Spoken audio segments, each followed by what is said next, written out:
karo maning kaswasyaning marga malaku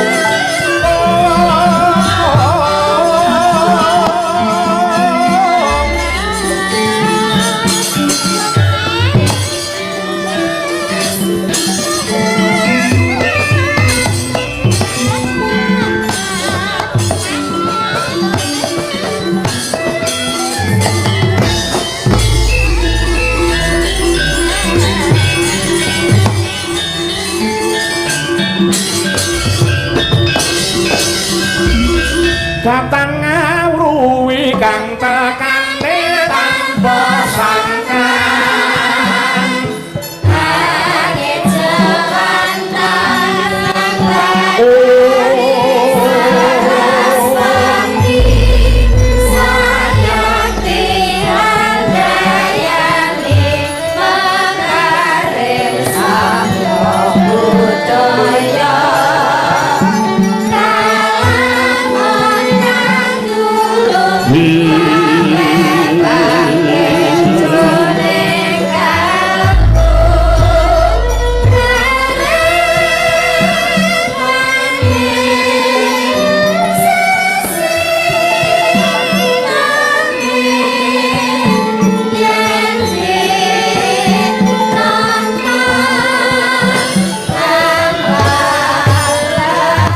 sambunging kondo pragina adoh dewe para ingkang ana ing negara Nggono kelingging tanah Sindhu negara jembar jajane arun kuncalan ing praja mimbu arun ing asma sang rata kang lenggah ana ing kono Situ Dasa namane ingkang jejuluk Sang Prabu Sempani Raja sajuga lenggah wonten ing dalem agung ketitik jenerute walaban tepunging mimba kawis tingkang lamun sang rata nedengipun cuwa ing penggalih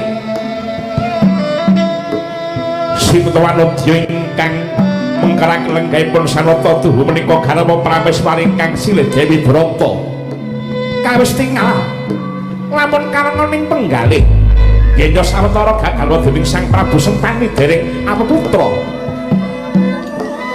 mila sampun sapta hari kalenggan menika Sang Dyah Ayu Dewi Brata dereng kepareng srawung dhateng Kengrakanata amung kendhan kemawon seklimah dereng kawiyos pangandikanipun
kadung telung manglung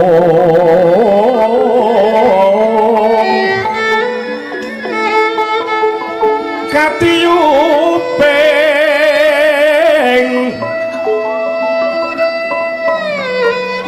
pati uping maruta mantha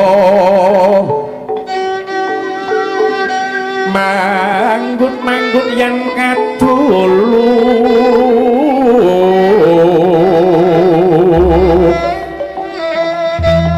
bawe sengsem kang minggal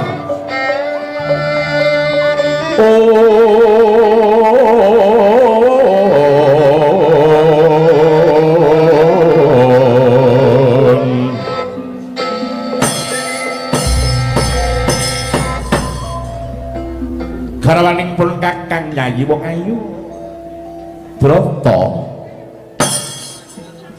dosaku ki apa luputku ki apa wong ayu yen tak sawang sira cuwing penggalih ketitik 11 lagamu lan ora saparuh lawan pun kakang kabeh ngruwet aja dikandhut ning penggalih tumungune prasaja sing kaping pindhone umpamane kowe iki mau getun gelo yen to ginarama dening pun kakang coba kowe bloko wae janjane iki eneng apa nami kula menika matur ing ngersanipun paduka ingkang sinuwun menapa mboten nandadosaken dedukaning penggalih Prabu Sempani rungokno kandhaku ya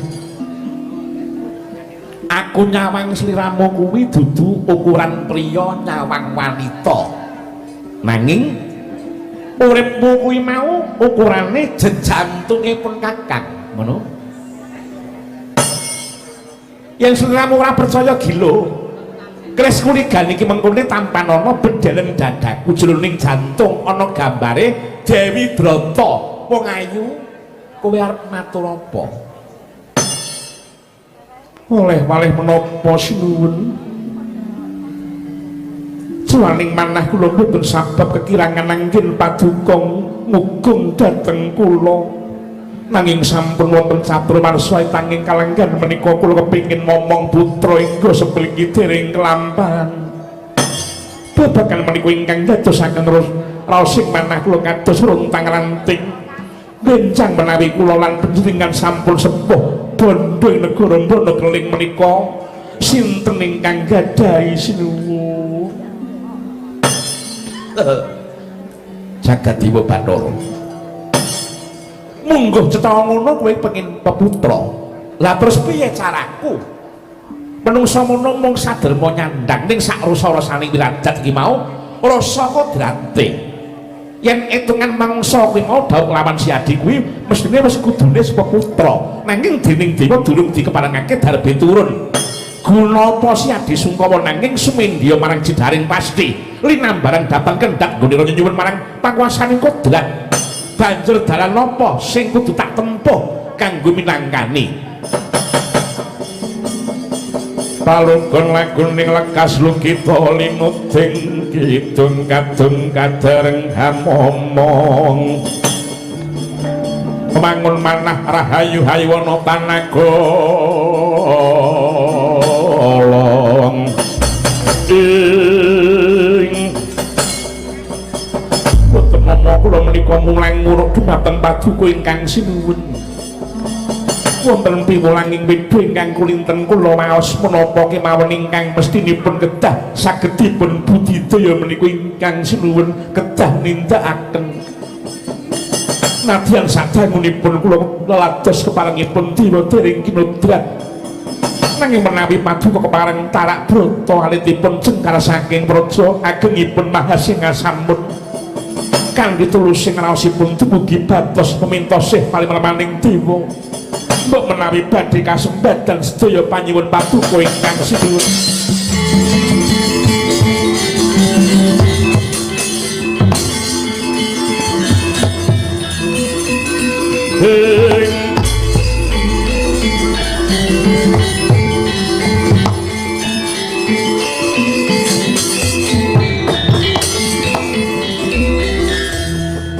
ana tulis Hyang Widiyen wong sabar lan narima ginanjar dawa muri sugi kadang pawong mitra kinajak ing sasama ing dalah kaya kegugah rasane atiku Destung temen dene buntu nalarku kutung budiku bobotipun Kakang wis jumeneng Nalindra nganti kekilapan marang samubarang kang ing alam Tarak Brata. Ila-ila jaring wong kuno yen to rengkaning tembok mung bisa tinambah srana pasir ning nek rengkaning kawibawan nambah kudu srana Tarak Brata. Luwih-luwih ana panyuwunan kang pinasti pun Kakang minta pamit mbuh ngendi papan kang bakal tak tuju. Ya mungkin Kakang njaluk sangu pamujine Siadi. Muga-muga bakal angkatipun Kakang mengkone aja nganti gagal tumulya untuk karya. Sinuwun kula nderek sinuwun lho aja kowe aja melu. Ana tetembungan Krubya kabotan pinjung ora ngenteng-entengi pikiranku malah abot rasane ngatiku yen to sira nderek. Siadi kudu karya ning praja pun Kakang bakal ngambah ribandil bebondotan. Yen perlu maku ning gigiring gunung tepi ning samudra. Kula mboten saged pisah lan paduka ingkang sinuwun aja Yayi. Pamujimu sing tak jaluk. Mekaten sumpah kuring kanggo miring sekalipun paduka ingkang sinuwun sang Prabu Sempaniraja. Pranara mangkosa nyung ngabrengen dadi karo nanging aswa saming marga manalangkung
Jayalana wonten penembing kowe ngadhawuh sinuwun kepareng iji dhateng peswanipun Abdi Paduka kula pun Patih Jayalana wektu dina kang titip negara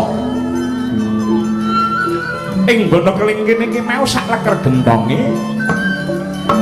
panjenengan ingsun bakal upaya marang pepadhange manah pepadhange ati yen tekan ana jam sepuh-sepuh banyu kang bakal ngrubake marang panunggaling bangsa ndak pasrahke marang jeneng sira sakadang nek ngono wingi ya mung bae ndak keparengake ngodol jekaring sungsang ngantuk paling jabaning kutha negara ing Wonokling kene inggih sinuwun sembah ingkang guling jenengan Paduka ingkang sinuwun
tengaraning ngajurit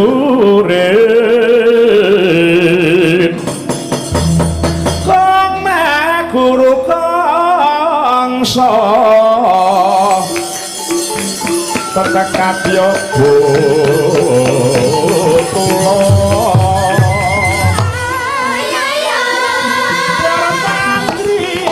kurang kesni berkata ingkang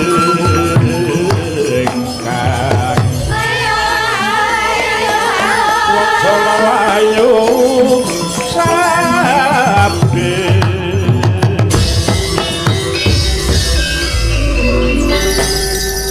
burung suwi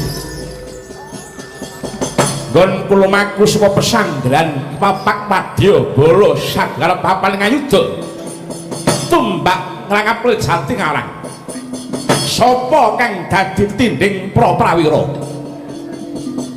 yen pambuh marang aku balik saka pracika ngendi dangkamu payo toblas tobil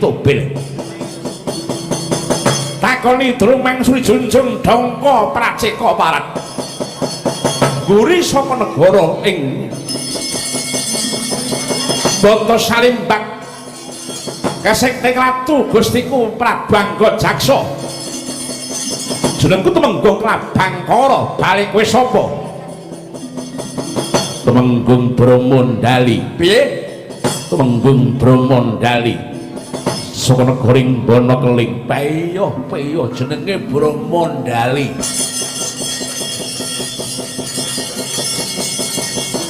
kowe arep mleng endi sing kudune takon iki mau aku mergo kowe napakke sikilmu ning bumi negara Wonokling kene lakuku sinandi ora ning manungsa sing ngerti apa sing dadi karepe warga lan kabeh perwadya bala saka negara Banta Salimbang yen kula tak elik itu muni bali ya upama bacut ora apa-apa ning ndasmu tinggal ngarep kene parek payo wani tanding bareng aku sing tak wedeni apamu empak naji jaya kami jar tupangsuh ngabake dodok ingkang dengkleh bareng minggat gimbal ndasmu dina iki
parat Kromondali Taman romaning latih bakal tinggal yang kula pelayu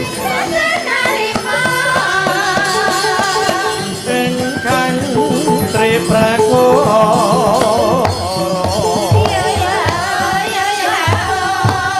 Kudu kalawan bejo waung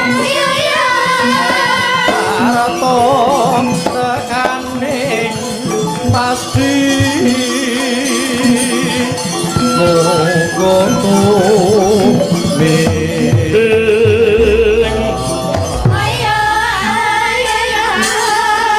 Amung Drama lakoni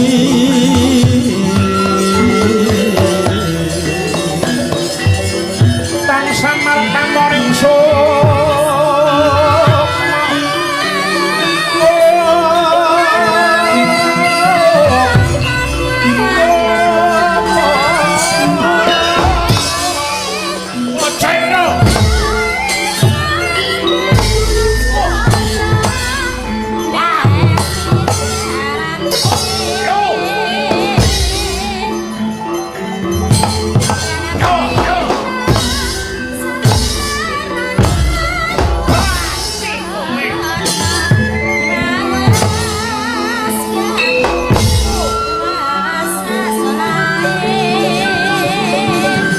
mongso kakak jaluk banyu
bongko mutar mati kowe mongso dadak njaluk banyu unangan temenggung Suryanto. Ambyar dadam. Mangsamu main-main karo wong ujung kulon kowe. Aja ndadak golek perkara karo aku.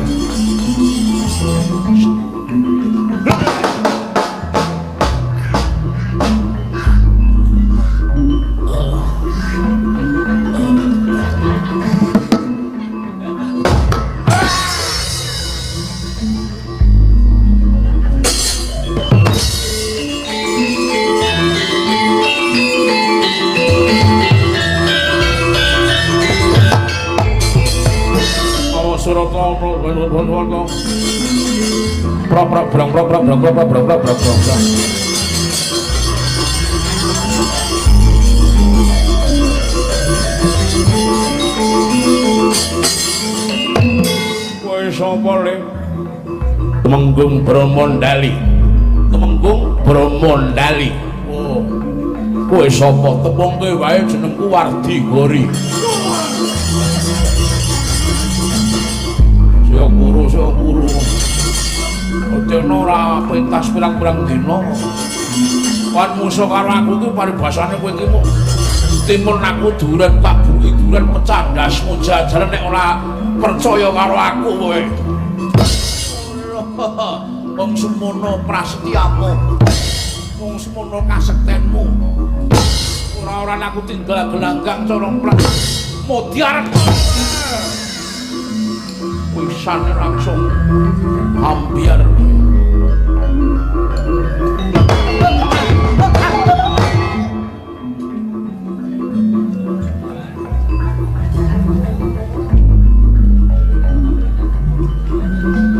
Anggapmu apa?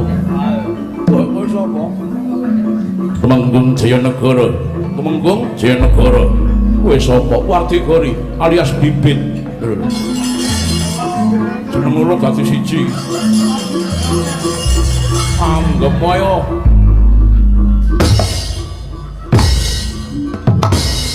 Apa rumangsamu kowe iki kok tanding karo aku?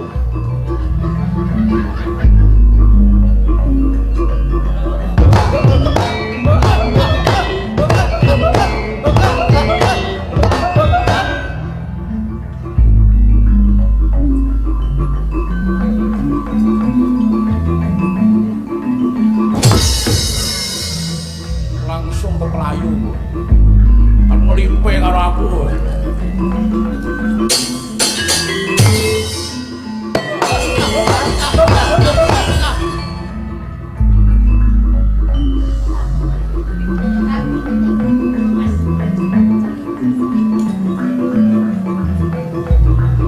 Main-main karo aku. Apa dikira aku kuwi?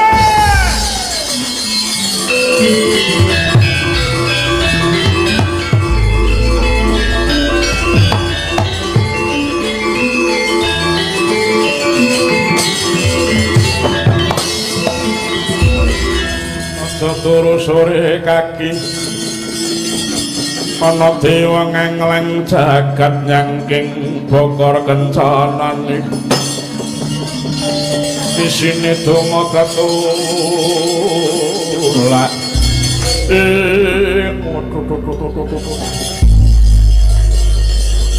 rumangsaku mungsuh pirang-pirang iso tak singkir kejeboti baling padha wong tanah Jawa ki mau eneng menungso sing cangkeme ngombone ora jamak nganti aku digetak nganti ngumbel dhuwur kaya mengkene iki mau ning awang-awang duh biyung Gusti. Trondolo bosok tenan. Waduh tekan dhuwur kaya mengkene iki mau nganti tiba-tiba ning kayu waten tiba ning jami utawa kasur babet muga Gusti ngijabahi apa kang dadi panyuwune Wardi Gori. Wah, tak rasa-rasake wong ning dhuwur iki penake kaya mengkene iki mau.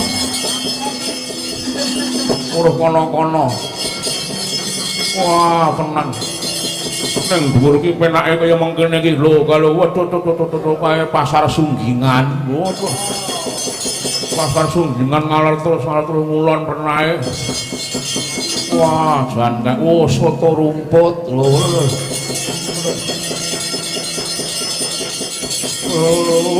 balik wala soto mbok giyem balik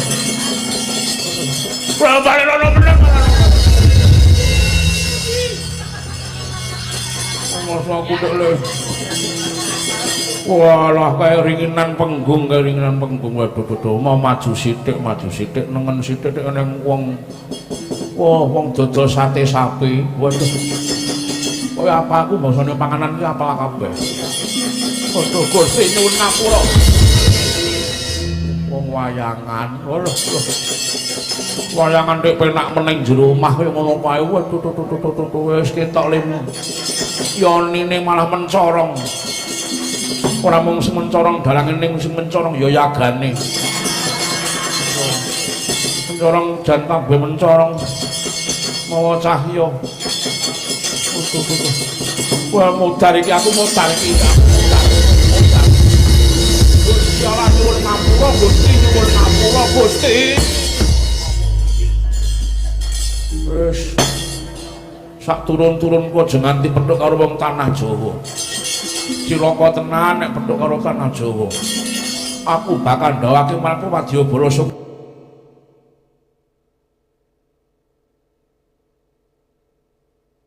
negoning Bata Salimbang Wadyabala saking negari Ngamarta ya Cinandra kaya jembatan Suramadu artine iki apa apa Baladewa kuwi wong Madura ngono waduh wis cilaka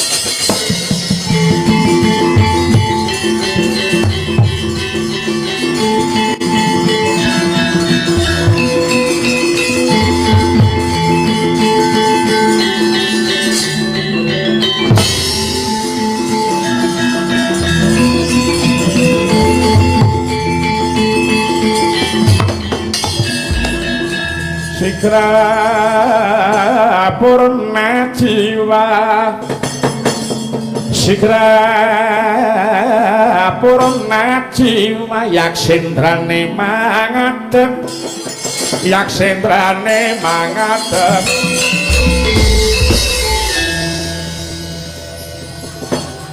ora kena sinangga miring Wadyabala Salimbang nganti mendelong sak pendeleng gajah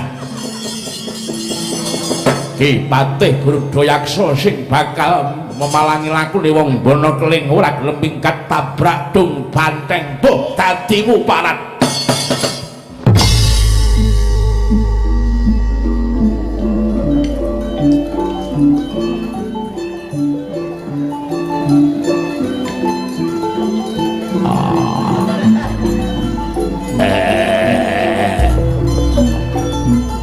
kanot lagu ning pura wengkuni patining bimanyu kena cidreng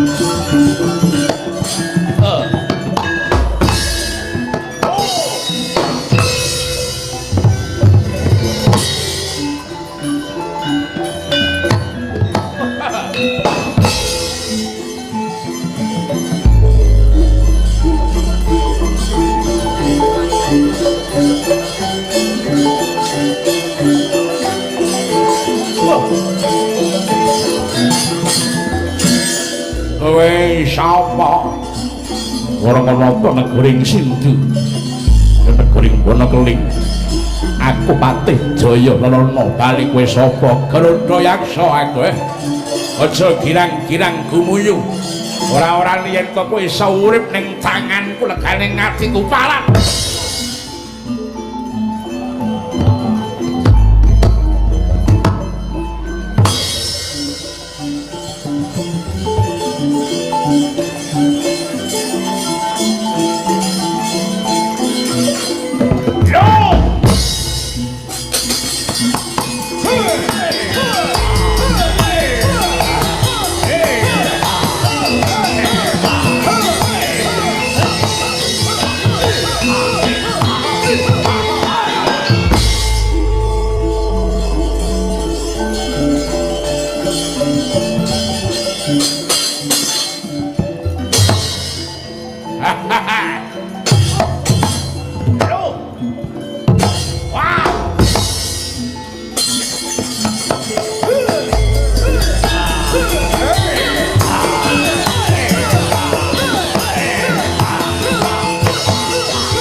Ah!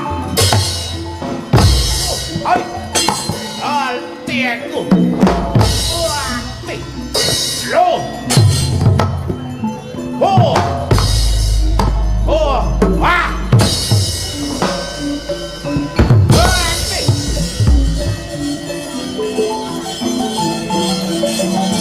Ya tenang.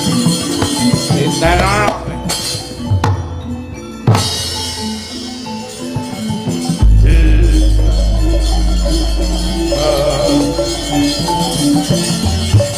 Wah, acongkat kowe.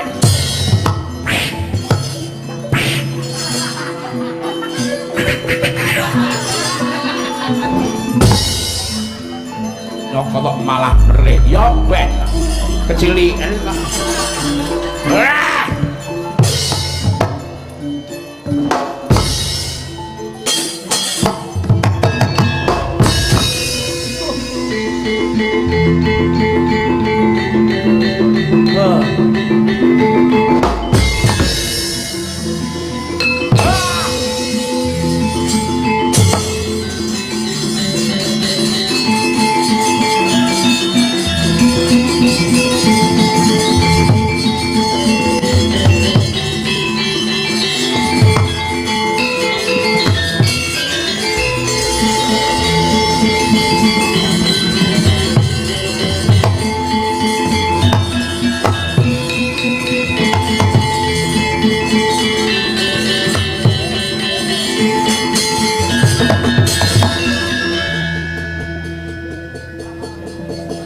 Pancene wong mbono kelingkar niat mateni kancane.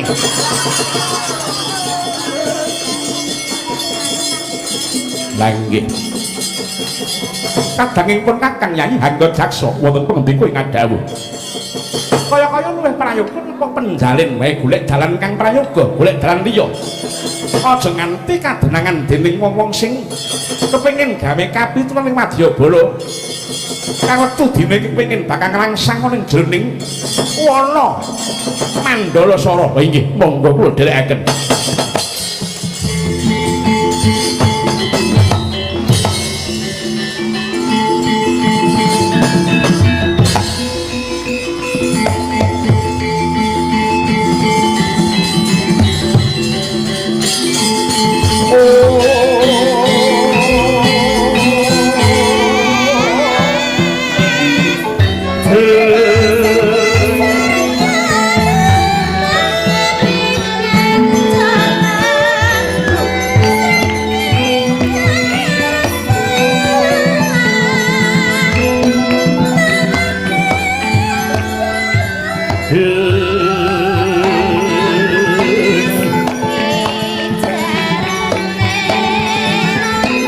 Thank you.